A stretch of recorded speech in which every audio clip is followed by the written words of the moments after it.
Hi tout le monde, welcome back on my channel. Pour ceux qui me connaissent pas et qui seraient nouveaux sur la chaîne, je m'appelle Esma, j'ai 19 ans, je suis en études universitaires. C'est ma première année mais c'est ma deuxième année d'études, donc l'année dernière j'étais dans une autre option et je me suis réorientée. Je vous ferai un jour une présentation de mon parcours scolaire, etc. Mais c'est pas le sujet aujourd'hui. Comme toute étudiante qui se respecte, j'ai un café pour rester réveillée. Il est dégueulasse, mais c'est ok. Je m'appelle Esma. Quasi tous les jours que je fais sur cette chaîne, sur Instagram et sur TikTok, je vous balance des conseils pour que vous réussissiez vos études.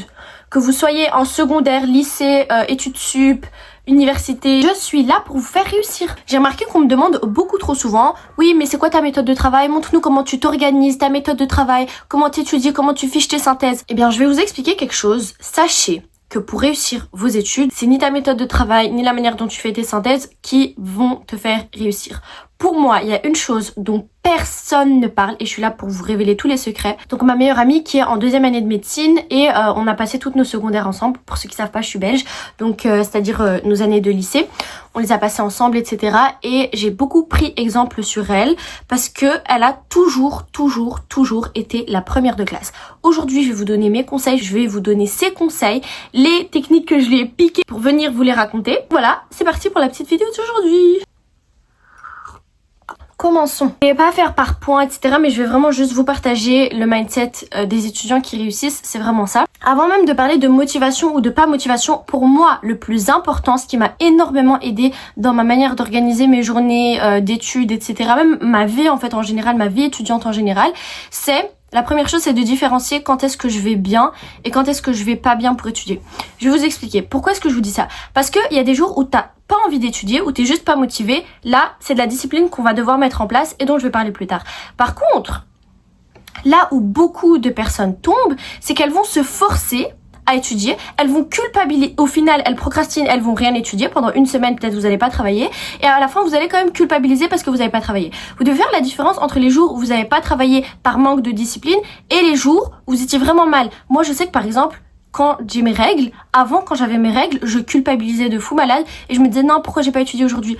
Aujourd'hui, maintenant, je sais que à l'avance, quand j'aurai mes règles, c'est même pas une question non, je ne travaille pas. Parce que je suis pas en capacité physique ni mentale de travailler. Parce que je suis plus faible déjà physiquement, parce que j'ai moins d'énergie, parce que je suis pas bien au niveau de ma santé, etc. Donc ça va plus mal. Si par exemple vous tombez malade et que vous avez de la grippe ou quoi que ce soit, à ce moment-là, vous forcez pas à travailler. Vous êtes malade, vous travaillez pas. Déjà là c'est vraiment une question, parce qu'on va faire la différence aussi entre travailler pour sa conscience et travailler pour être productif. Vraiment, je vous jure que là, je vais vous parler de plein de trucs, vous allez croire que c'est inutile, mais c'est les bases de votre mental. C'est ce qui va construire votre mindset étudiant. Et prenez note, ou retenez bien tout ça, ou revenez sur cette vidéo et re-regardez-la, parce qu'elle va vraiment vous servir. Maintenant, on va parler des jours où t'as pas envie de travailler, mais que tu dois quand même travailler. Moi, je vais vous expliquer un truc. Si j'arrive à étudier, c'est même pas parce que je suis disciplinée en soi. Vous savez pourquoi? Parce que moi j'ai remarqué que la discipline ça fonctionne pas avec moi. Je suis pas quelqu'un de discipliné. Je vous jure, je ne suis pas quelqu'un de discipliné. J'arrive pas avec la discipline. Soit je travaille quand je suis motivée, soit je travaille pas. Tu me dis la discipline, ouais tu te lèves de mon lit? Non, moi si j'ai pas envie de travailler et que je suis dans mon lit, je vais rester dans mon lit. Voilà. Pourtant, je réussis quand même tous mes examens. Comment est-ce que je fais? Ça s'appelle romantiser sa vie. Laissez-moi vous expliquer. Vous entendez ça tout le temps, hein. Moi je vous explique comment on romantise vraiment sa vie. Histoire que vous compreniez bien comment ça marche et que je vous dise pas juste ouais je romantise ma vie, non, je vais vous expliquer. Je me réveille le matin, déjà ça commence pas le matin. Sachez que votre journée de cours ou d'études, si vous avez une journée d'études, ça commence pas le matin, ça commence la veille. La veille, je vais me dire, en fait la veille, je vais déjà penser au lendemain, me dire ok, là imaginons la semaine prochaine j'ai un contrôle, j'ai pas envie de travailler. Demain j'ai pas envie, demain j'ai envie de rester dans mon lit toute la journée, ok. J'ai aucune envie en fait de travailler, j'ai pas cette motivation. Aucune envie spécifique, ok, comment est-ce que tu fais dans ces moments-là? La veille, je vais comme arnaquer mon cerveau, c'est pour ça que je vous dis tout se passe là-dedans, hein, dans la cabeza, parce que autrement, t'as pas de mindset, t'as rien. Comme je vous le disais, ça commence la veille, ce que je vais me dire, c'est que je vais même pas écouter cette petite voix dans ma tête. Première chose à faire, ignorer ces voix-là. Vous voyez quand vous dites, oh purée j'ai la flemme, parfois tu le dis même oralement, ce qui fait que tu l'entends quand même, mais essayez de le nier. Donc je vais me dire, ok non, y a pas de j'ai pas envie d'aller à l'école demain, ok. Je vais romantiser.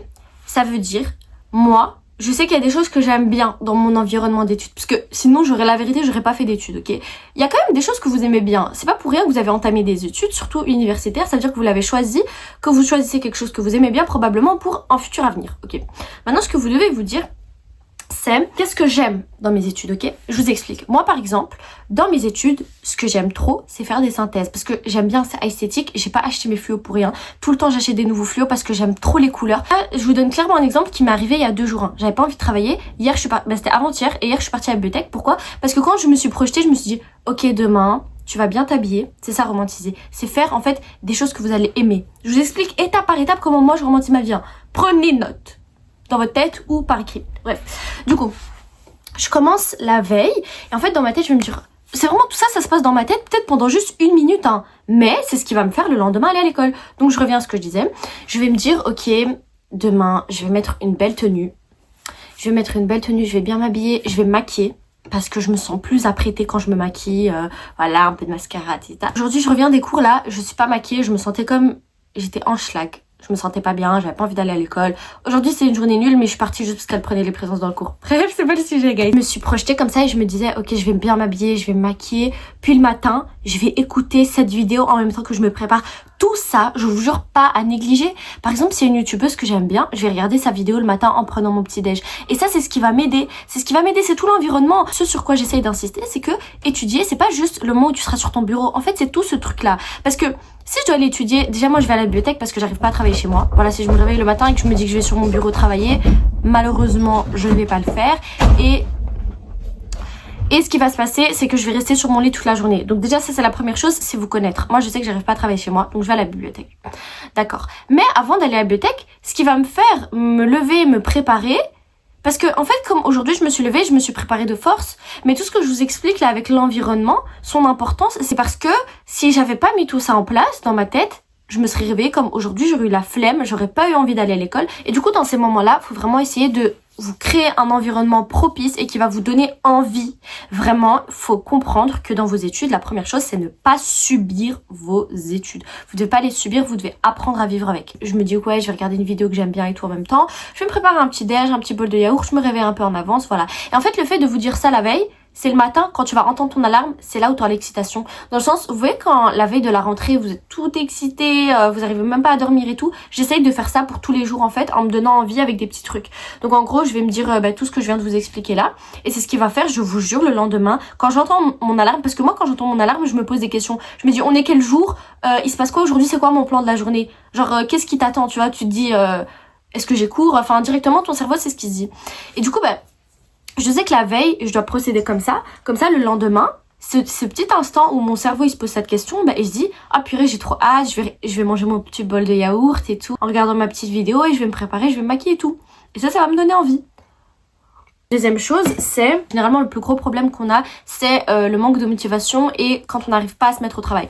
Après, il y a tout le contexte. En dehors de ça, ça s'appelle l'organisation. Comment est-ce que je sais que je devais travailler le lendemain à la bibliothèque? Parce que je savais que j'avais mardi prochain une interrogation. Ça s'appelle l'organisation. C'est la manière dont vous allez créer votre programme d'études, etc. Ça, pour ceux qui savent pas, j'en ai déjà fait une vidéo YouTube, donc sur mes méthodes d'organisation. Je vais peut-être vous en sortir encore une plus précise, mais j'en ai déjà fait plein sur TikTok et tout, donc allez voir. En plus, c'est facile à retrouver. J'ai directement fait toutes les collections et tout. Je vous laisse aller voir ça. TikTok, Instagram en bio. La chaîne YouTube, c'est ma vidéo, vous savez, celle sur l'organisation.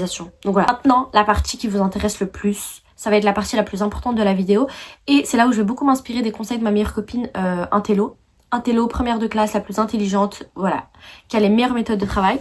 C'est le mindset d'un étudiant qui réussit ses études, le mindset d'un successful student. Je sais pas comment on dit en français. Cet étudiant-là, quelle est la différence entre lui et nous? Je vais vous expliquer maintenant. La première chose, une personne, un premier de classe, etc. Ça, je l'ai bien compris justement avec ma meilleure copine. Parce que vous pourrez croire, c'est là où c'est très trompeur. Il y a une grosse différence entre les personnes qui réussissent vraiment. Vous voyez les premiers de classe, eux, vous les entendrez pas. Vous les entendrez pas. Pourquoi est-ce que je dis ça? Parce que vous avez peut-être des gens dans votre classe qui sont toujours au premier banc et qui font vraiment les lèches avec les profs. Ça veut dire, oui, c'est ça, monsieur, est-ce que non, ça veut dire ça? Alors qu'il vient d'expliquer le truc, tu vois, un peu vraiment les lèches. J'étais meilleure copine avec la première de classe. Aujourd'hui, elle est en 2e année de médecine, vous voyez, et j'ai tout vu. Elle était à côté de moi en classe, elle me disait, mais j'en peux plus cette meuf. Vous voyez, ceux qui vont le plus prouver généralement et qui sont tout le temps devant la classe et qui vont nanana et qui vont être tout le temps là au cours et tout, c'est vraiment pas ceux qui auront les meilleurs résultats. Je vous rassure. Eux, ils sont là pour assurer leur conscience. Je vous ai expliqué la différence, comme ça, vous faites pas partie de ces personnes-là et vous faites partie du vrai camp avec les vrais résultats, vous voyez, parce que c'est bien d'être comme ça toute l'année, mais le plus important en vrai quand tu fais des études, c'est quoi? C'est clairement le résultat de tes 5 années d'études, ça va être un diplôme, tu vois, que tu le veuilles ou non, malheureusement, tu fais ça pour ça. Donc faut trouver un bon équilibre et moi je vais vous l'expliquer aujourd'hui. Premièrement, je vais vraiment commencer par ça, c'est ce qui se passe en classe, ce qui se passe en amphithéâtre à ce moment-là. Donc ça dépend de vos études. Si vous êtes en médecine par exemple, vous êtes dans un amphithéâtre avec entre 600 et 700 personnes. J'étais comme ça l'année dernière aussi. Ce que je vous expliquais, ça va être, on commence au niveau en classe, ok? Si tu veux être première de classe, ça veut pas forcément dire que tu es présente à tous les cours. Pas du tout. C'est même le contraire. Un truc que vous devez comprendre aussi, en fait je vais vraiment parler en mode naturel, hein. Vous savez que j'ai pas de notes, je suis vraiment en train de vous balancer tous mes conseils à partir de mon expérience. Vraiment ce que les intellos ils ont compris et que la moyenne n'a pas compris, c'est que tu dois faire la différence entre rassurer ta conscience et ce qui va t'apporter des vrais résultats. Ça veut dire si tu vas en cours juste parce que ne pas aller en cours c'est mal, qui a dit ça? Qui a dit que ne pas aller en cours c'était mauvais? Si au final, pendant que le cours il fait ses 2 heures, tu travailles et t'avances 3 fois plus vite que lui en bibliothèque, les résultats ils sont là, vous voyez. Moi c'est ce que j'ai fait l'année dernière, au premier quadrimestre, j'avais foiré mes examens le 2e quadrimestre, mais j'ai réussi parce que j'ai arrêté d'écouter les gens. C'est pour ça qu'aujourd'hui, moi, je vous fais cette vidéo. Arrêtez d'écouter les gens. Je suis en train de briser toutes vos croyances, histoire de vous montrer les vrais résultats. Les intellos, ils brisent tout ce qui est, oui, conscience, nanana. Si tu vois que le prof, il lit ses slides, t'as pas besoin d'aller à son cours. T'as les slides. S'il fait que lire ses slides, c'est pas grave. Par contre, ce qu'on vous dit pas, ça c'est ce que les intellos ils vous disent pas, ça c'est vrai que sur TikTok tout le temps je vous dis ouais moi je vais pas en cours parce que le prof il lit ses slides et tout, mais la vérité qu'est-ce qui se passe? Le jour de l'examen, s'il a donné des indices en classe, comment est-ce que je fais? Là, tu dois compter sur tes camarades. Donc vous allez me dire ouais mais c'est un peu de la triche et tout, toi tu vas pas en cours, il y a des gens qui vont nanana. Chacun fait ses choix. Vous savez que moi, si je vais pas en cours, souvent c'est parce que j'ai d'autres choses à faire. J'ai une vie très mouvementée, machallah. Donc malheureusement, j'ai besoin de faire un peu d'ordre dans ma vie. Et c'est la meilleure méthode que j'ai trouvée. Cours où malheureusement, je perdrais seulement 2 heures de ma vie à écouter un prof qui lit des slides. Je préfère faire ce sacrifice-là. Heureusement qu'on a des personnes bienveillantes et avec une bonté extrême dans la vie. Moi, j'ai une fille qui s'appelle Diana, d'ailleurs, que j'aime trop dans ma faculté actuellement, qui est ma première référence parce que je sais qu'elle, elle va très souvent au cours, etc. Et même, t'as des gens, ils vont juste par passion, hein, juste pour écouter le prof, donc tant mieux quoi. Je sais qu'elle est super gentille, elle est très bonne camarade de classe et elle avec grand plaisir elle me partage, elle me dit mais bien sûr et tout, trouvez-vous une Diana et ensuite comptez sur elle pour vous donner des petites références, etc. Ou même parfois vous pouvez échanger, quand tu vas en cours tu lui partages les notes, quand c'est elle qui va vous échanger, bref. Faut avoir au moins une personne sur qui vous pouvez compter dans votre classe, dans votre amphithéâtre, bref. Ça c'est la première chose. Donc arrêtez d'aller en cours que pour la conscience, c'est vraiment, ça sert à rien. D'accord. Mais par contre, après, il faut avoir une certaine discipline. Ça veut dire que moi, comme je dis, je sais que j'arrive pas à travailler chez moi. Si je vais pas en cours, je vais pas rester chez moi, ok? Le matin, s'ils ont cours à 10h, je me réveille aussi à 8h pour me préparer et sortir à 9h pour être sur le campus à 10h. Je vais certes pas au cours du professeur, mais je vais aller en bibliothèque. Donc je me pose directement à la même heure. Au moment où il commence son cours, moi je suis à la bibliothèque comme ça avec mon cours ouvert. Et ce que je faisais, par exemple l'année dernière, typiquement, j'avais un cours de mathématiques, partie algèbre, au 2e quadrimestre, je l'ai réussi alors que j'ai été à aucun cours. Premier quadrimestre, j'avais été à tous les cours. Vraiment la preuve que ça sert pas forcément à grand chose. Et typiquement ce que je faisais, c'est que j'allais en bibliothèque vraiment au même moment quoi. Genre quand ma copine elle me disait ouais on est en cours moi j'étais à la bibliothèque avec mon cours de maths ouvert. J'avais mon petit tableau Velleda, j'avais ChatGPT devant moi parce que moi j'étais quelqu'un qui avait pas beaucoup d'amis. Donc voilà, je sympathise pas beaucoup, je suis pas quelqu'un de très sociable. Ça va en vrai mais je suis un peu introvertie quand même. Bref, même si on dirait pas. Pourquoi est-ce que je vous disais ChatGPT? Parce que malheureusement j'ai pas les thunes pour me donner des cours particuliers toute l'année. Donc ChatGPT c'était vraiment mon meilleur ami. Les slides du prof, surtout le cours théorique, vous savez mathématiques théorie c'est un peu chaud. Les TP, travaux pratiques, donc exercices, j'avançais dessus, je les refaisais au moins 3 fois on va dire au fur et à mesure de l'année. Hein. Ça c'est très important, travailler au fur et à mesure de l'année. C'est pas une semaine avant l'examen que vous allez réussir, sinon là vous êtes foutu. Voilà, j'ai fait l'expérience, vous êtes foutu. Donc dites-vous directement ça. Si vous regardez ça pendant le semestre, c'est très bien, mais réveillez-vous dès maintenant. Je suis pas là pour mettre la pression, mais non. Écoutez, je vais vous expliquer. Pendant l'année, si vous n'arrivez pas à travailler, c'est tous les conseils que je vous donne là. Donc franchement, prenez juste ça et remplissez votre panier. Il y a du pain pour tout le monde. Moi, je vous donne le pain gratuit là. Prenez-le et allez remplir votre pain. Je sais pas ce que j'ai avec mes métaphores, mais on reprend. Aussi, un autre exemple typique que les premiers de classe ils ont généralement, c'est ils ont pas besoin de prouver. Ils ont pas besoin de prouver en fait devant le prof qu'ils connaissent, etc. Moi, ma meilleure copine, quand j'étais en classe avec elle, vous savez que vraiment c'était la première de classe, ça veut dire elle était toujours entre 90 et 100% hein, dans les notes, pour vous dire à quel point. Elle était excellente partout. Quelque chose qui m'a vraiment marqué et que j'ai compris cette année, parce que je me suis retrouvée dans ma fac avec des gens qui sont là que pour prouver devant les profs, j'ai remarqué la différence entre ces personnes-là et moi, qui avait du coup eu un peu l'expérience de ma meilleure copine. J'étais un peu devenue comme elle, quoi.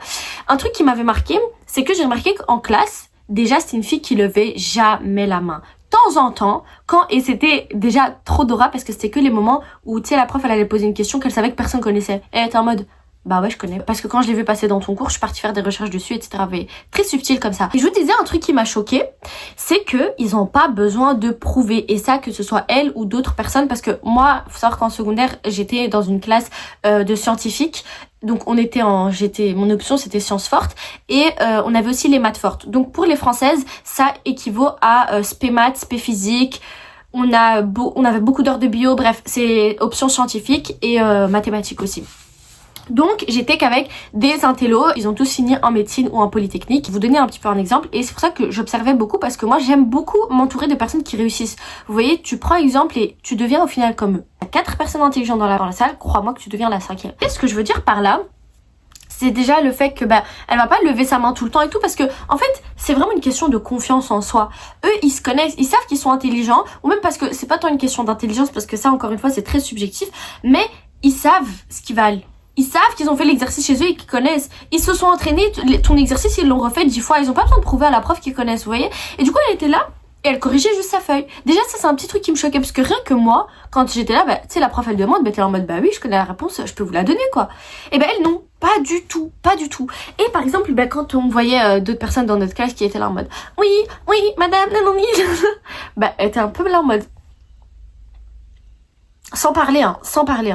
Mais genre juste en mode, pourquoi elle fait ça, quoi? Enfin, embarrassing un peu, tu vois. Enfin, je sais pas. Je vous parlais de concurrence et de l'importance de la concurrence. En fait, vous prenez ce que vous voulez à mettre dans votre panier, comme j'expliquais.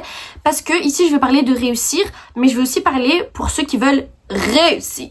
Qui veulent vraiment, genre, aller loin, d'où le titre de la vidéo. Mais croyez-moi que la concurrence, si ça devient pas maladif, tu peux l'utiliser à très bon usage et à très bon escient. Par exemple, je vais beaucoup m'appuyer sur Baya parce que, comme je vous ai dit, ça a été vraiment un exemple pour moi durant mon parcours scolaire. Elle va pas dire, ouais, toi, t'es mon concurrent. Pas du tout. Ça reste dans votre tête. C'est comme, ces derniers temps, je vois sur TikTok ça, et c'est clairement le cas, moi, c'est ce qui m'arrive. Quand je vais à la bibliothèque, et que genre, je vais prendre une personne comme référence, et je me dis, je rentre pas tant qu'elle est pas rentrée. Vous voyez? Et genre, tu te retrouves à 22h à la bibliothèque, alors que c'était pas l'objectif, mais c'est une bonne concurrence parce que c'est ce qui va te faire avancer, ça va être ton moteur, tu vois. C'est de cette concurrence-là dont je parle pour l'utiliser comme sorte de motivation. Vous voyez? Que ce soit ça, d'ailleurs, c'est un exemple que je voulais citer par rapport à la bibliothèque. Du coup, ça fonctionne aussi dans votre amphithéâtre. Vous voyez? Moi, par exemple, tu prends une personne comme référence et là où ça va être vraiment très motivant, où ça va beaucoup te booster même dans tes résultats, c'est de choisir quelqu'un qui a de base des bons résultats. Et à ce moment-là, ça aide. Parce que si toi, t'as pas l'habitude, si toi, de base, t'es là et que t'as pas trop l'habitude, ça va te pousser à remonter. Et c'est ce qu'on veut. C'est vraiment devenir meilleur. Et donc, je vous conseille, par exemple, de prendre quelqu'un comme référence. Pas tant pour me sentir plus haut. Et c'est là où ça devient, en fait, maladif, la concurrence, et où vraiment, je cautionne pas du tout ça. Mais alors là, pas du tout. C'est après de culpabiliser carrément et tout. Non, le jour où elle a un meilleur résultat que moi, je suis hyper contente pour elle et, tu vois, tranquille. Mais c'est vraiment sur le chemin, dans le processus, que ça va m'aider à progresser. Vous voyez ce que je veux dire? Tout est bon franchement pour avoir des bons résultats à l'école tant que voilà, ça fait de mal à personne et que ça vous aide à devenir meilleur. Quand t'es en classe et que tu travailles sur un truc, on va dire avec la prof, ok, vous travaillez sur quelque chose, etc. Moi ça m'est arrivé la semaine dernière en plus, et que je connais pas la réponse. Okay, c'est normal. C'est normal. Socrate, il a dit, je sais que je ne sais rien. Et c'est vrai, plus tu vas apprendre des choses, plus tu vas te cultiver, plus tu vas devenir intelligent, plus tu vas comprendre que tu es bête. les personnes les plus intelligentes sur Terre, ce qui font qu'elles sont les plus intelligentes et qu'elles continuent d'apprendre constamment tous les jours, c'est parce qu'en fait, plus tu rencontres le savoir dans ton quotidien, plus tu te rends compte que tu ne connais rien. Parce qu'il y a tellement de choses, le monde est tellement vaste qu'on pourra jamais connaître tout en fait, jusqu'au bout des doigts. J'étais en classe et du coup, il y avait beaucoup de ça et ça me rassure dans mon truc. C'est, imaginons, je sais pas, la prof elle m'interroge. Le jour, elle me pointe du doigt, elle me dit Asma. Je dis, j'ai répondu ça dans ma tête. Encore une fois, question de confiance en soi et de conscience. Moi, j'ai pas besoin de la validation de la prof, pour savoir ce que je vaux. Vous voyez ce que je veux dire? J'ai pas ni besoin de sa validation, ni de celle des autres. Il y a quelqu'un qui pourrait se dire, ouais, là, je me tape la honte parce que j'ai faux. Je m'en fous, en fait. Du coup, à ce moment-là, je donne une réponse. Et puis la prof, elle est un peu là en mode, ouais, mais pas trop, tu vois, c'est pas trop ça. Mais moi, je le sais, mais tu m'as interrogé, je vais te dire ce que j'ai mis, tu vois. Au contraire, un jour, vous comptez réussir et devenir intelligent. J'utilise beaucoup le mot intelligent, mais vous avez compris, c'est vraiment pour mettre dans cette case de réussir académiquement, ok? Donc, si un jour tu veux réussir et devenir intelligent, il faut être à l'aise avec l'échec et l'erreur. Ça, c'est un truc hyper important que vous devez comprendre. Si t'es pas à l'aise avec le fait que, même si la prof est humiliée devant les autres parce que t'as fait une faute, moi, à ce moment-là, elle a répondu, et ben, crois-moi que ça va bien marquer, et je suis sûre que vous aussi, les moments où on a le plus appris, c'est le moment où tu lèves ta main, que la prof, elle te dit, bah non, t'as faux, et qu'elle te corrige. Et là, tu t'en rappelles bien dans ta tête parce que t'es en mode, ah purée, la honte, j'ai fait cette erreur-là et tout, ok, mais c'est ça la réponse. Et puis, tu t'en rappelles bien. Bon, moi-même, je me rappelle très bien parce que cette année, dans ma fac, je suis tout le temps toute seule. Je suis vraiment de mon côté, j'ai vraiment socialisé avec personne alors qu'on est au milieu du second semestre. Et je suis tout le temps la meuf toute seule, tout devant de la classe, de son côté. Et tu sais, il y a toute la classe comme ça. C'est vrai que dans ma faculté, on est beaucoup moins. Donc on est genre 45 à 50. Pour l'université, c'est vraiment vraiment très peu. Pour un amphithéâtre et tout, enfin bref. Et du coup, ils sont tout le temps ensemble et tout. Et j'ai remarqué que j'avais une certaine connotation dans le sens... Enfin, j'ai remarqué qu'on m'observe toujours un peu en mode la meuf mystérieuse là-bas et tout. Du coup, dès que je parle, dès qu'on entend ma voix, tellement c'est rare. Regardez comment je parle là sur internet, je ma boca. Eh ben, eux, ils me connaissent pas comme ça. Enfin, ils savent que je suis sur les réseaux et tout, je pense, j'ai entendu des échos. Mais bref, en dehors de ça, en classe, je parle jamais. Enfin, je parle jamais avec les autres. Parce que juste, je les ai dit, c'est pas trop mon délire. Genre, je suis de mon côté. Si tu viens pas vers moi, je vais pas forcément venir vers toi. À part Diana, comme je vous ai dit, ma gossure, genre vraiment trop gentille. Bref, du coup... Et je sais que j'ai vraiment cette image de meuf mystérieuse toujours dans son coin. Ça se ressent. J'ai même pas besoin de vous dire qu'ils me l'ont dit. Ça se ressent trop. La preuve, c'est que justement, au moment où genre je réponds, t'as un peu les gars qui sont là en mode... Genre, t'as faux. Comment ça t'as faux et tout? Parce que elle, ça a l'air d'être une meuf, tu sais, elle est tout le temps devant. Elle est tout le temps à l'affût et tout. Ça se voit en fait, tu vois, c'est ton aura. Je vous en parlais dans ma vidéo aussi sur la confiance en soi et tout, sur le mindset, le mental. La confiance en soi, c'est vraiment ça. Tu sais que t'as une aura qui est dégagée. T'as pas besoin qu'on te le dise. Je vous jure, et moi ça je le ressens. Du coup bref, je vois qu'ils me disent comme ça. Mais ça a rien diminué à mon estime. Dans le sens, je sais que j'avais eu faux, ok. Et vous voyez, je suis sûre que même là, comment je vous en parle, tellement je l'ai banalisé, vous prenez ça pour un truc banal. Alors que je vous jure, ça aurait pu être la pire expérience de ma vie. Parce que personne me connaît, je suis toute seule, tout devant, je parle jamais. Et le seul moment où je sors un truc de ma bouche, c'est faux. Et la prof, elle m'humilie genre. Enfin j'abuse, elle m'a pas humiliée, pas du tout, même loin de là. Mais... vous voyez ce que je veux dire? Et c'est pour vous dire que vous devez être à l'aise avec l'échec parce que c'est dans ces moments-là que vous allez apprendre. Et surtout, Baya par exemple, en secondaire, elle allait faire son devoir ou même parfois quand elle allait pas faire justement, déjà ça c'est un premier signe, soit tu fais pas, soit tu fais et t'as faux. Dans ces moments-là, elle s'en foutait, genre elle allait juste corriger et c'est comme ça qu'elle allait apprendre. Et ça je trouve que c'est quelque chose de très important qu'on devrait tirer de ces personnes-là. Donc voilà. Je vous partage un petit peu ce tips of mine. Donc voilà, qui m'aide vraiment beaucoup dans le sens, vous n'avez pas besoin en fait d'avoir juste tout le temps. C'est pas ça réussir. C'est pas, en fait, je veux dire, c'est pas ça être successful. Non, c'est pas ça. Faire des erreurs. Quand vous êtes chez vous et que vous retapez vos exercices de maths, vous faites des erreurs et c'est comme ça qu'on apprend. C'est logique. C'est vraiment ce que j'essaie de déconstruire. Surtout, c'est déconstruire les idées que la société elle nous a inculquées. Vous voyez, rater c'est normal. C'est pas réussir constamment qui est censé être normal, vous voyez. Baya, c'est la première de classe. C'est-à-dire que dans les bulletins, elle a toujours 90 à 100%. Moi, j'étais pas une élève comme ça. J'étais une élève entre 70 et 80%, ok. Donc j'étais correcte, moyenne, bref, vous appelez ça ce que vous, comme vous voulez. Parce que moi, dans mon école, c'était en pourcentage, mais du coup, l'équivalent, c'est genre, j'étais toujours autour de 15 et 16 sur 20. Elle, genre, entre 18 et 20. Une étudiante comme ça, c'est quelque chose qui m'impressionnait beaucoup et que j'ai essayé d'analyser chez Baya, c'est que elle, en fait, elle réussit tout le temps. Et je me dis, mais comment c'est possible alors que moi, par exemple, physique, il y a un bulletin où j'avais eu, je sais pas moi, 6 sur 20, genre. Bref, en échec quoi. J'avais eu des échecs et tout, je me dis mais elle, même dans ses bulletins, genre, elle a jamais eu d'échec. Et moi, j'avais déjà ce truc de, l'échec fait partie de l'apprentissage et faut passer par les erreurs pour réussir. Genre, moi, franchement, rater, c'était pas un truc qui me qui me faisait du mal. Certes, le résultat il te fait mal quand tu reçois ta feuille et tout, mais j'essayais toujours de rebondir après ça et de m'améliorer, et j'essayais toujours en fait d'en tirer un truc. Genre c'est pas une fatalité, vous voyez, c'est ça qu'il faut garder dans sa tête. Et du coup je me dis bah comment ça se fait? Et ça c'est quelque chose que j'ai compris du coup chez les personnes qui réussissent vraiment bien, c'est vous devez créer vous-même vos échecs. Elle ne laissera pas l'échec se refléter dans son bulletin. Donc en surface, en fait, c'est le résultat qu'on voit. Ça va être à la fin de l'année, etc. En études sup, c'est clairement vos examens de janvier et de juin. Les partiels pour les français. Elle crée ses propres échecs. Ce que je veux dire par là, elle va se donner le droit à l'échec dans l'ombre. Ça va être, si par exemple on avait un examen de mathématiques, elle réussissait extrêmement bien en maths Fortin. Je le rappelle quand même pour vous montrer la gravité du truc, sachant que la prof, elle les tuait en maths. Elle les tuait, on n'a pas la même prof.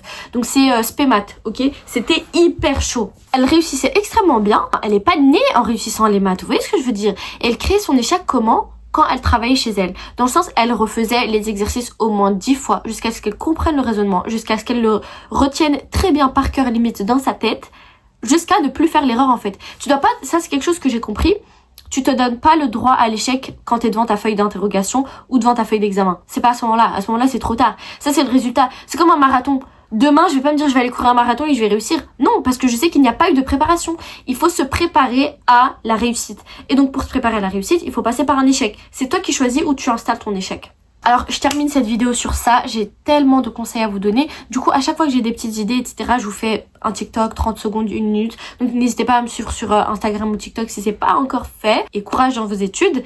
Et moi je vous fais des gros bisous et je vous laisse jusqu'à une prochaine vidéo.